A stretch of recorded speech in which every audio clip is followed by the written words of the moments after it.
Good morning students. आज हम next chapter DC motor को बारे में स्टार्ट कर रहे हैं। देखिए, डीसी मोटर क्या होता है। डीसी मोटर एक ऐसा मशीन है जो कि डीसी इलेक्ट्रिकल एनर्जी को इनपुट में ले करके हमें मैकेनिकल एनर्जी आउटपुट में देता है। कहने का मतलब इलेक्ट्रिकल एनर्जी को वह मैकेनिकल एनर्जी में कन्वर्ट करता है। ये आपका इनपुट हो गया और ये हो गया आपका आउटपुट। तो इलेक्ट्रिकल हम सप्लाई देते हैं, आपको आउटपुट में मैकेनिकल मिलता है। That is called motor. DC supply पे ऑपरेट करवाते हैं, इसलिए डीसी मोटर। ठीक है, अब ये काम कैसे करता है, उसका प्रिंसिपल क्या है, तो हम इसका वर्क ऑपरेटिंग प्रिंसिपल के बारे में अब देखेंगे कि क्या किस प्रिंसिपल पे ये काम करता है। तो देखिए, इसका ऑपरेटिंग प्रिंसिपल जो है वह है फैराडे लॉ ऑफ इलेक्ट्रोमैग्नेटिज्म। इसके अकॉर्डिंग ये बोला जाता है कि जब एक करंट कैरिंग कंडक्टर को हम लोग मैग्नेटिक फील्ड में रखते हैं तो वह मैग्नेटिक फील्ड की वजह से उस करंट कैरिंग कंडक्टर में एक एक्सटर्नल फोर्स एक्सपीरियंस होता है, जो कि एक टॉर्क डेवलप करता है, जो उस मैग्नेटिक फील्ड में रखे हुए कंडक्टर को मूव कराने की कोशिश करता है। एक डायग्राम से देखते हैं। सपोज करिए कि ये आपका परमानेंट मैग्नेट है। मैग्नेट की वजह से यहाँ पर मैग्नेटिक फील्ड जनरेट हुआ। इस मैग्नेटिक फील्ड के अंदर आप एक कंडक्टर को रखते हो जिसके अक्रॉस करंट गुजर सकता है। ठीक है, तो इस प्रिंसिपल के अकॉर्डिंग ये बोला जा रहा है, ये मैग्नेटिक फील्ड है, यहाँ पर आपका मैग्नेटिक फील्ड हुआ। ये NS दो पोल है मैग्नेट के, और ये कंडक्टर है जो कि करंट कैरिंग करने वाला कंडक्टर है। तो हम इसको लिख सकते हैं करंट कैरिंग कंडक्टर। ठीक है, तो देखिए हमको क्या करना है कि ऐसा अरेंजमेंट करने के बाद इस कंडक्टर में करंट का सप्लाई दे देना है, यानी इलेक्ट्रिसिटी दे देना है। अब ये चूँकि मैग्नेटिक फील्ड में रखा हुआ है, जैसे इसके अंदर करंट गुजरना शुरू होगा और ये मैग्नेटिक फील्ड में रखा हुआ है, तो क्या होगा, इस कंडक्टर में मूवमेंट शुरू हो जाएगा। वो ड्रैग करने की कोशिश करेगा, जिसकी वजह से यह एक मूवमेंट को एक्सपीरियंस करेगा, तो ये रोटेट होने लगेगा। और रोटेशन का डायरेक्शन क्या होगा वो हमें फ्लेमिंग के लेफ्ट हैंड रूल से पता चलता है। फ्लेमिंग का लेफ्ट हैंड रूल ये बताता है कि अपने फिंगर को कुछ इस तरीके से अरेंज कर लीजिए। देख पा रहे होंगे डायग्राम में, इस तरीके से अरेंज कर लीजिए। तो ये जो होगा मिडिल फिंगर, ये जैसा जिस डायरेक्शन में आप करंट दे रहे हो, करंट आई, उस डायरेक्शन में इस फिंगर को सेट कर लीजिए। ठीक है, जिस डायरेक्शन में मैग्नेटिक फील्ड प्रोड्यूस हो रहा है N to S, उस डायरेक्शन में इस फिंगर को प्लेस कर दीजिए, मैग्नेटिक फील्ड M। ठीक है, इन दोनों को प्लेस करते ही ये फिंगर जिस तरफ भी जाए, थंब फिंगर जिस तरफ भी रहेगा, उस तरफ से आपका कंडक्टर मूव करना शुरू कर देगा। तो हम डायरेक्शन पता कर सकेंगे कि किधर से कंडक्टर मूव कर रहा है। तो ऐसा अरेंजमेंट कर लेना है आपको अपने फिंगर का। करंट का सप्लाई जिधर दे रहे हो उधर ये मिडिल फिंगर रखना है। मैग्नेटिक फील्ड जिधर से मूव कर रहा है उधर ये वाला फिंगर रखना है, 4 फिंगर।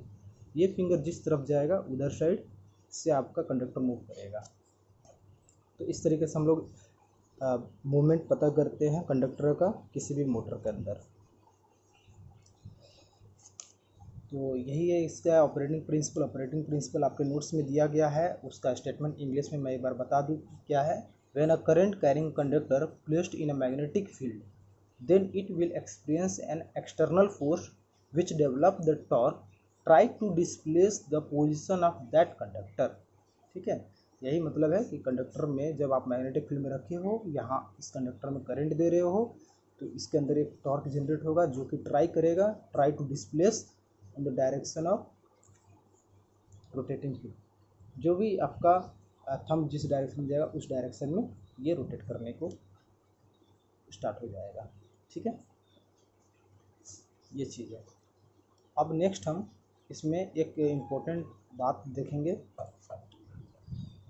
जो नोट करके मैंने दिया हुआ है नोट्स में, कि आपको डीसी जनरेटर के बारे में एक चीज़ बताना चाहूँगा और मोटर के बारे में, कि डीसी जनरेटर को हम लोग सिंगली एक्साइटेड क्यों बोलते हैं और डीसी मोटर को हम लोग डबली एक्साइटेड बोलते हैं, उसके पीछे रीज़न क्या है।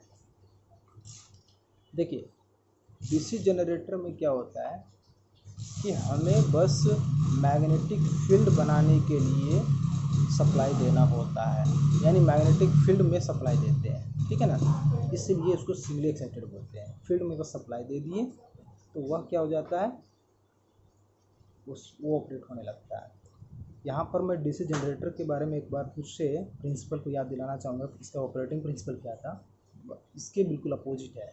इसमें क्या करते हैं, कंडक्टर में हम लोग करंट देते हैं मैग्नेटिक फील्ड में रख करके, उसमें हम लोग क्या करते हैं कि करंट कैरिंग कंडक्टर को हम लोग मैग्नेटिक फील्ड में रखते हैं, ठीक है, और मैग्नेटिक फील्ड में रखने के बाद कंडक्टर को मूव करवाते हैं, ठीक है ना। इसमें क्या होता है, इसमें करंट देते हैं, कंडक्टर मूव करता है, जबकि जनरेटर में क्या होता है, हम लोग इस मैग्नेटिक फील्ड में कंडक्टर को मूव करवाते हैं।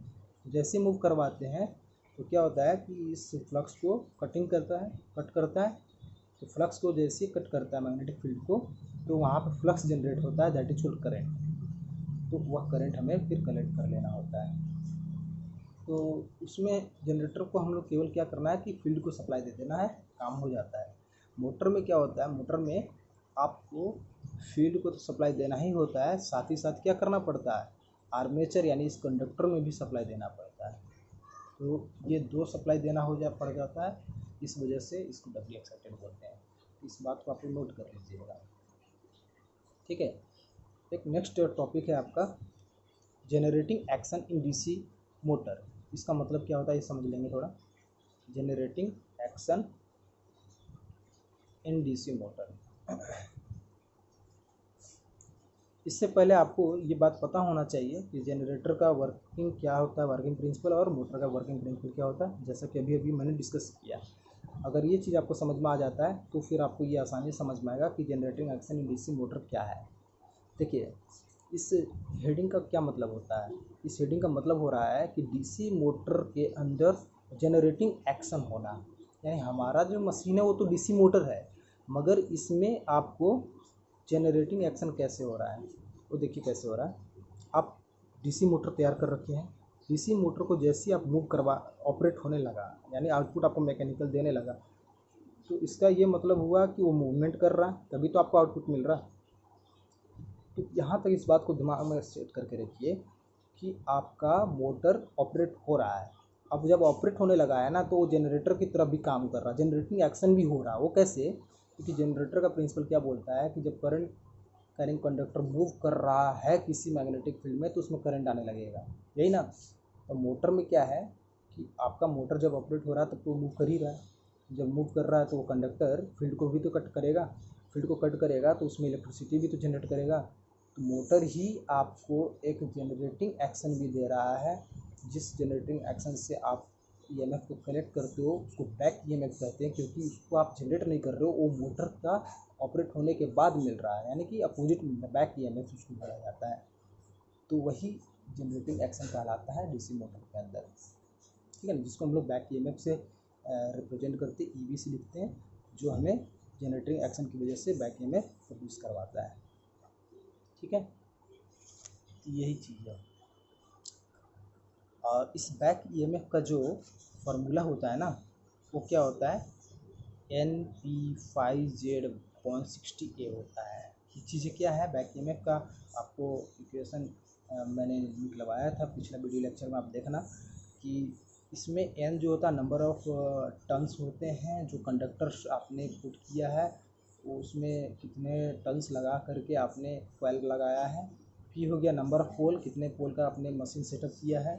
5 हो गया फ्लक्स, जोड़ हो गया नंबर ऑफ कंडक्टर कितने हैं, 60 तो कांस्टेंट है। ये है आपका नंबर ऑफ पैरेलल पाथ, कि पैरेलल पाथ जो कलेक्ट करने का है वो कितना बनाया आपने।